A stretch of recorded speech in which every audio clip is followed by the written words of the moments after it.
Meet Brian, a man who had an explosive device strapped around his neck and was forced to rob a bank.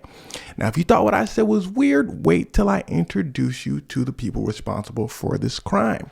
Now, this part right here is a YouTube exclusive, this explanation, because I can go into a little more detail about our cast of characters. Now, the people who committed this crime are named Will, Marjorie, and Barnes. We'll start with Barnes. Barnes, small town drug dealer. Nothing too big on him. But Marjorie and Will are described as highly intelligent, but basically they're insane.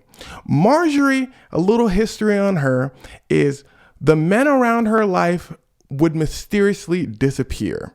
She had a boyfriend in college. She popped him. She had a whole court case. She gets off saying it's self-defense.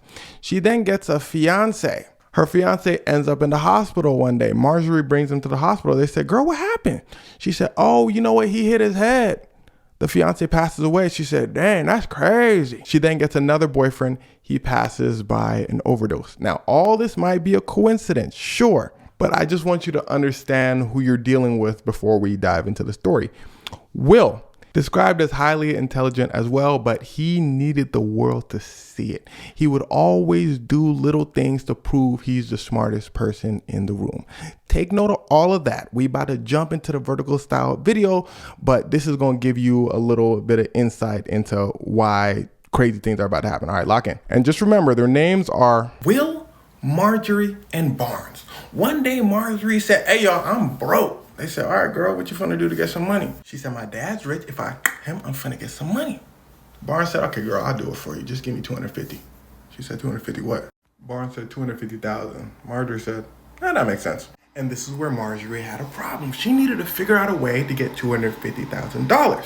So she decides with Barnes and Will to rob a bank. Now you keeping up so far. They all decide, rob a bank, get 250,000, pay Barnes. Marjorie's dad. Marjorie gets her dad's money. Now enter Will, who the FBI describes as highly intelligent. They describe Marjorie as highly intelligent as well, but you're about to see that they both have a few issues. Will said, may I help you to plan this robbery? Marjorie and Barnes said, sure, what do you have in mind? Will said, well, you see, I have this explosive collar device I invented. All we gotta do is strap it to somebody and make them do the robbery for us. Marjorie and Barnes said, that makes sense. So they call up a pizza spot where Brian was working as a delivery driver. They said, hey, yo, can we get a pizza in our location?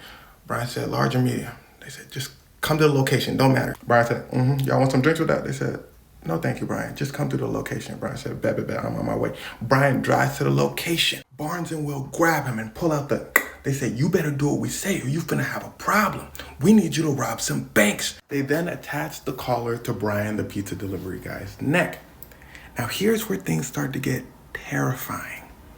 Will then says, Brian, I've created a game for you. It's a scavenger hunt. After you rob the bank, you must find 4 keys. These keys will unlock your collar and you will be freed from the explosive device.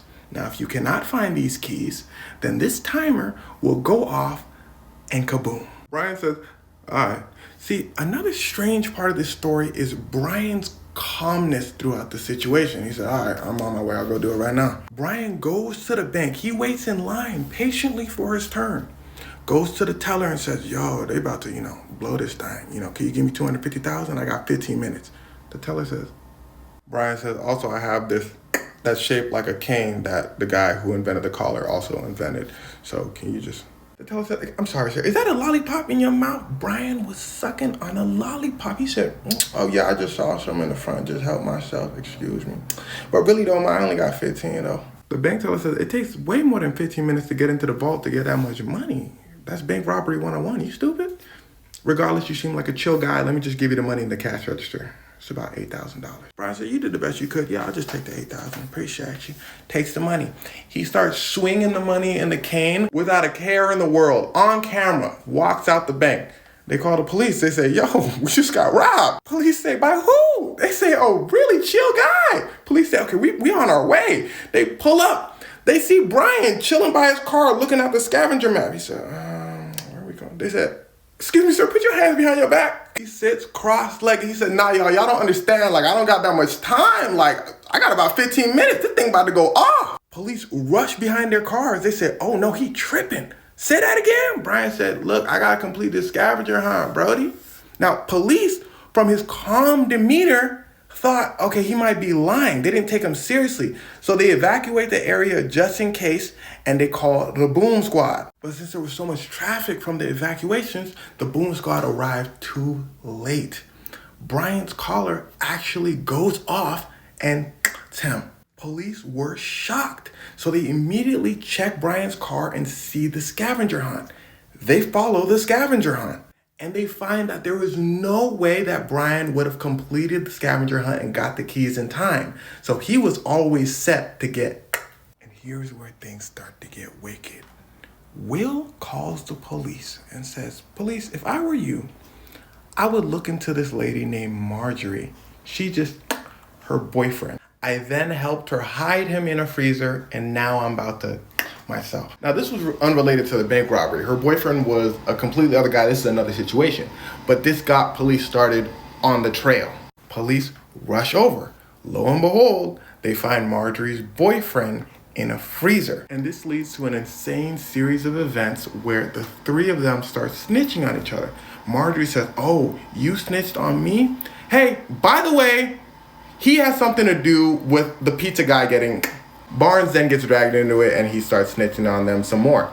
Will passes from cancer before he can see any jail time, before the police can really hone in their investigation on him. Barnes strikes a deal with the FBI, so he gets 22 years in prison. Marjorie, life in prison. Now here's where things start to get wickeder. Barnes, some other guy involved in the robbery who I didn't mention because he's not that important, and Marjorie say, Brian was so calm because he was in on the plan.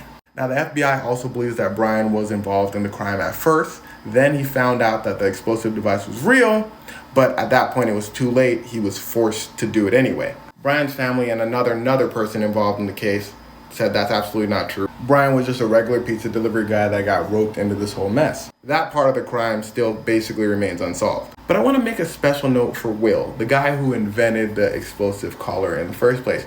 As an FBI analyst puts it, he doesn't think this whole thing was about robbing a bank. Like at first it might have been, but at some point the three criminals lost the plot. And that's what makes this whole case so strange. An FBI analyst says that Will loved to prove how smart he was. And this whole case was an elaborate game to do just that. To prove how smart he was, a scavenger hunt. But then at the end of the game, the participant gets, because no snitches, right? And to be honest, I think the same thing. After reading everything about the case, it seems like Will was just absolutely deranged. And to him, it was never about the money.